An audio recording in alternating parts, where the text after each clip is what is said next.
What's up, guys? Dodgers Randy here for your last weekly update of the preseason. So ready to go, so excited that we finally get opening day and real baseball next week. That's going to count. So let's jump into this because I'm sure you guys are just as excited for the next week as I am. So let's jump into the subscriber questions that I answer. For those of you who don't know, you can either skip forward to the part where I talk about what's going on, or you can listen to this. I'm going to pin a comment to this video. So if you have any questions you want answered for next week's video, go ahead and drop them there and I'll do my best to answer them for you. Really quickly though, I do want to ask a favor of you guys. I appreciate the questions and I of course love you guys for taking time out of your day to watch this, but I want to try to keep the questions Dodger related, not really what's going on around the league or anything like that, because I just feel like that's what most people are here for, and that's really all I know when it comes down to it. So other than that, we've got 4 questions today, so let's do it. First one is from Devin Perez. He asked, do you think, or I guess I shouldn't say he, I don't know, he or she, they asked, do you think the Dodgers are going to win the World Series? And my guess right now would have to be no. And I only say that because the AL teams are so strong. The Yankees and the Red Sox are juggernauts more than anything.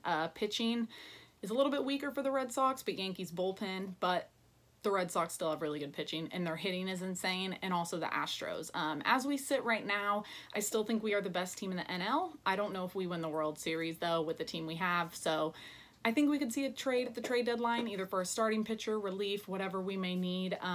But at the same time, you never know what these guys could do. Look at 2017. If they come out and put up career year numbers, we could possibly run away with it. But right now, I'm not feeling totally confident in it, but you never know. The next question comes from Logan Jones. They asked, will the Giants ever trade Bumgarner to the Dodgers now that Puig's gone?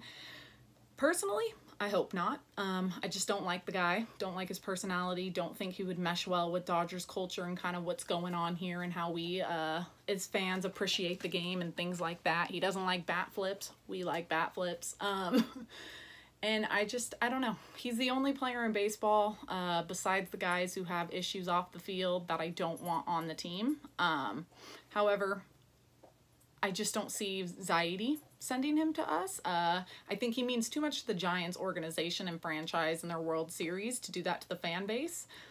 So no, I'm gonna have to say no, I don't think he will come here. I don't even think he'd sign a contract, honestly, as a free agent to come here. I think it's good for the rivalry, and even if he's not on the Giants, our rivalry as fans with him, for him to just stay away. But that's just my opinion. I know some fans do want him, and that's fine as well.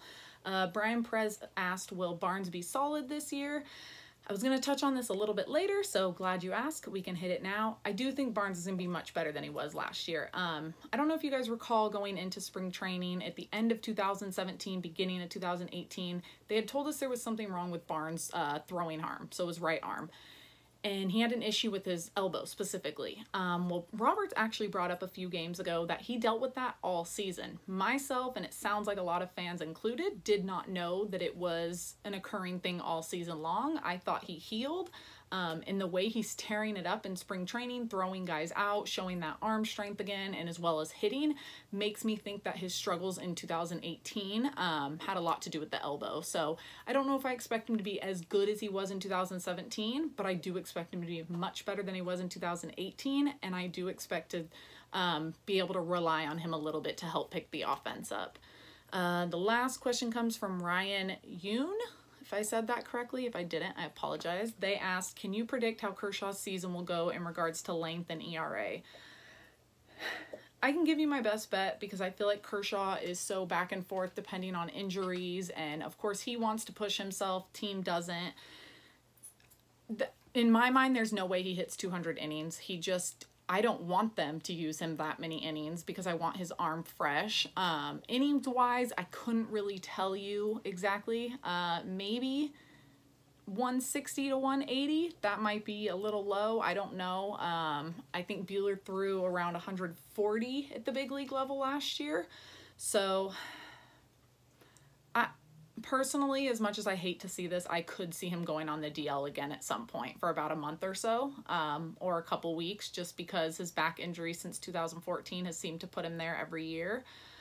In regards to his ERA, I do think every year now moving forward, we're not going to see Kershaw be the guy that we all came to love and know, and we still love him. But it's age, it's injuries, things like this happen. However, he's still going to be good. He might not be the Kershaw good that we know, so to us it might not be that good, but I still expect his ERA to be either right under 3 or right at the 3. I don't see him being a guy that's going to go out there and have a sub 2 ERA or even a, well, maybe I could see him doing a 2.5, 2.6, somewhere around there, but that's going to have to be a pretty strong season. We saw him give up a lot of home runs. I think if anything, a lot of this might have to do with the velocity on his fastball and how well he's hitting his spot. So that's just my opinion. I hope I'm wrong. I hope he's out there. I hope he kills it. I hope he goes out and has a chance to even win the Cy Young this year, because he went through a lot last year, especially his last few years. So who knows? But other than that, let's jump into the updates. This last week, the Dodgers optioned Jamie Schultz, JT Chargois, and Tony Gonsolin all to minor league camp. So I think the only one there that we kind of thought might be on the big league roster was JT Chargois. He really struggled this spring, so I'm not surprised at all to see that happen. Another player that is out for us on their way out is Brad Miller. He opted out of his contract last night. He had a contract that would allow him to opt out at the end of spring training, I believe, if he didn't make the big league roster. Might have been able to opt out either way. Sounded like he wanted to be here. Kind of talked about that the other night. However, Roberts told him he would not be making the opening day roster. So for that reason, Brad Miller did opt out, and we won't see him on the team anymore. Sorry, my dog's just a little grumpy right now. Shh. Anyways, I don't usually have her in here. We have a new dog here for the weekend, so she's stuck with me right now. Anyways, so back to the important thing. I'm sure everybody knows by now. I kind of talked about it even last night. But Kershaw will not be starting. This will not be starting on opening day, and he's actually going to be starting the season on the injury list, unfortunately. This is his first opening day start he's missed since 2010.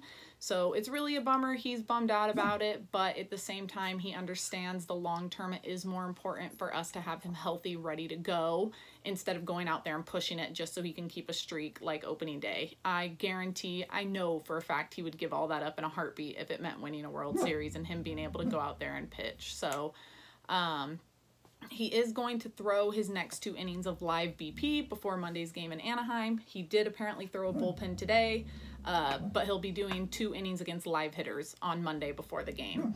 And actually, in other news, just to let you guys know, all right, sorry about that, guys. That weird little pause, had to help my dog. But anyways, like I was saying, no Kershaw on opening day, first time since 2010, and they actually gave out more information today. We thought it would be Hill or Ryu. Unfortunately, Hill actually has a sore left knee. He has an MCL strain. They took an MRI. Unfortunately, he hurt it in his last game. He said he just came down on it wrong a little bit the way he stepped. So it's really a bummer there. They said he's gonna have to miss a couple weeks, unfortunately, but there is no structural damage, so hopefully he's good to go in a couple weeks, and this is not something that continues to play out throughout the season, because we are going to need him. But on a, I don't want to say positive side of things, because I don't want to ever see someone get hurt for someone else to take advantage. But in other words, that means Ryu will get to start on opening day. Super happy for him. He's been with the team the longest outside of, I think it's only Kershaw and Jansen have been here with him the last through all the 6 division wins. So I'm happy for him. He will be the second Korean pitcher to make an opening day start for the Dodgers since Chan-Ho Park did it 18 years ago. Greinke will start for the D-backs, so we'll get to see Ryu against Greinke, and I'm really liking our shot with Greinke out there. So, yeah, unfortunately that news for Hill, but got to keep going. And that news with Hill actually might get some people excited for the fact that now that means Urías is in the starting rotation is what it's looking like. It looks like he'll be the number 5 guy, which means he would be pitching Monday against San Francisco. That could be a lot of fun. He is pitching Tuesday night in the last Freeway Series. He's expected to be a starter, like I said, even though, which is kind of, I don't want to say funny, but ironic, because a couple days ago, they actually said they would not plan to stretch him out past 4 innings because they didn't they thought he could work out of the bullpen. They wanted him to start the season in the bullpen because of his inning limits. But they also said that they were going to stretch him out to 4 so he could spot start. So it looks like that's going to be the case. I only expect to really see a start or 2 out of him because of his innings limit, but it'll be exciting to see him out there pitching against the Giants. Not this upcoming Monday, the following Monday. Roberts did talk about Barnes and Martin and who's going to have most of the playing time. Barnes is expected to get 60%, while Martin would obviously get 40%. My guess is a lot of it has to do with the fact that Martin is very good defensively, as is Barnes, but I believe Martin's one of the better ones. He just has a good rapport. He can help the younger pitchers as well. Nothing against Barnes. I think, though, more importantly, what it is more than anything is keeping Barnes healthy for the end of the season and making it into the playoffs.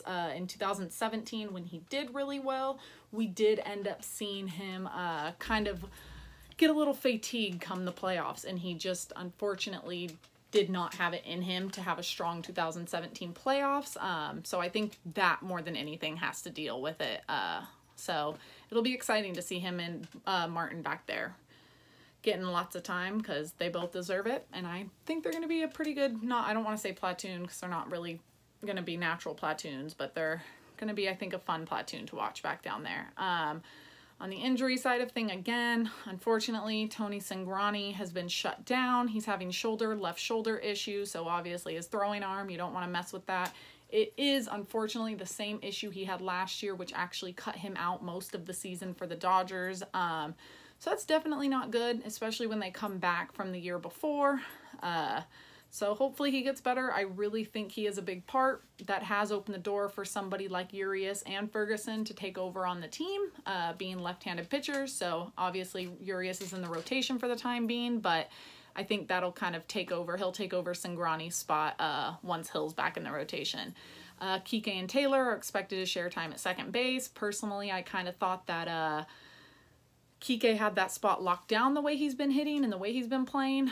Taylor, I expected to see kind of going back to his outfield role, but obviously Kike can't play every day, so my guess is we'll see Kike there most of the time, with Taylor filling in as well. For the series against Arizona, they did announce that it will be Ryu, Stripling, Maeda, and Buehler in that order, so going to be good. Even without Kershaw and Hill, I still feel really good about these pitchers on the mound, especially with Buehler out there finishing it up on Sunday. So if you guys care and you can get tickets out, shouldn't be too expensive, but he's a lot of fun to watch in person if you haven't seen him, and I have a feeling this is gonna be a really big season for him. Let's see, they announced, we'll go back to Jock's injury that we talked about last night. Robert said he was supposed to play today. He didn't. They said it's precautionary. However, they are sending Jock home, meaning he won't be playing in Saturday's game either. I have a feeling a lot of the big guys aren't playing in tomorrow's game. Just because they'll be playing Sunday and then games start next week that matter. So I think we might, I don't know how many big name guys we'll be seeing in tomorrow's game. But Robert said he should be playing in all 3 against Anaheim. So we'll see. Keep an eye out on that for Jock, and hopefully nothing serious on his front, because even if you don't like the guy, he's still on the team. And my personal belief is we should support him, and he's good, especially when he's against right-handed guys. But that will open up a spot for Verdugo to come in and kind of earn his spot at even taking over the left field starter's job if he starts off hot and Jock is injured to begin the season. They did announce today, Roberts announced that Ferguson, obviously Verdugo, some of us might not have thought, I don't know what your thought was on him, but Ferguson, Verdugo, Yimi Garcia, and Floro will all be on the opening day roster. So I think we've pretty much got it set. I think there's one more relief spot, that they're still trying to figure out. My guess might be Dennis Santana. He played today, didn't do well, but I don't know why he kind of struggled a couple times this spring, because he did look good other times I saw him. So they did mention him possibly getting in today when he started, that they may need him at some point this season. So I think they want him to be a starter though, so I don't know if he'll be coming out of the bullpen. And other than that, the only other thing that they did talk about is Chase Utley will be joining the Sportsnet LA broadcast for a few games this year to give his analysis, whatever the case may be with Nomar. I they said the broadcasting crew. I don't know if they necessarily mean calling during games or just giving his analysis before and after. I'm hoping they'll give it to him during the game because it'd be a lot of fun to see from his perspective, fresh out of the game after retiring 2018. It'd be kind of fun to see his perspective on everything. But that's it for today's updates. Next one will be next Friday when the regular season has officially started. Really quickly, I didn't get to do a recap on today's game because it wasn't on TV and it wasn't on the radio. So I didn't get to listen to it or see it, so I didn't want to give a recap. Justin Turner did go deep. Diamondbacks killed us, but I don't really care. We'll take it to them this season.